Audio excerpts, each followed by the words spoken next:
Guys এর আগের ভিডিওতে তোমাদেরকে বলেছিলাম যে ভিডিওটা লং হয়ে গেছে, তাই 2 পার্ট করলাম। কারণ একটা ভিডিও কেটে কেটে এডিট করতে অনেক বড় হয়ে যায়, তাই সেই কারণে আমি ভিডিওগুলো 2 পার্ট করি। তারপর শাকিল আমাকে বলছিল ভাই সামনে একটু তাকিয়ে দেখ কি হচ্ছে।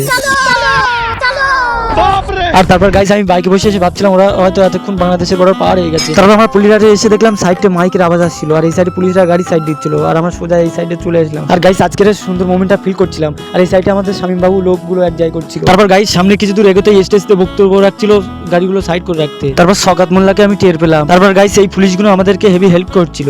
আর এই সাইডে এসে শাকিল আমাকে বলছিল ভাই বাইকটা রেখে একটু ঘুরে ফিরে আসবো। আর এই সাইডে শওকত মোল্লার লোকগুলো এক জায়গায় করছিল। আর গাইস এই সাইডে শাকিল আমাকে বলছিল 4 আনার বেলা 8 আনার দেরি করলে হবে না। তারপর গাইস উপরে দেখলাম কে যেন একটা কোমরে হাত দিয়ে যেন ড্যান্স দিচ্ছে। আর এই সাইডে গাইস কতটা লোক হয়েছিল। তারপর দেখতে দেখতে এই সাইডে শওকত মোল্লা বক্তব্য দিচ্ছিল। আর গাইস আমি কিন্তু কোনো দল করি না, আমার ভালো লাগলে আমি মিটিংয়ে আসি। তারপর দেখতে দেখতে এই তৃণমূল কংগ্রেসের নেতারা বক্তব্য দিচ্ছিল। আর এই সাইডে গাইস শাকিল আমাকে বলছিল ভাই ছাদও একটু চেয়ে দেখ, কেননা ছাদও আজকে অনেক লোক হয়েছিল। আর গাইস আজকের ব্লগটি এই পর্যন্ত, কেমন লেগেছে কমেন্টে জানাবেন।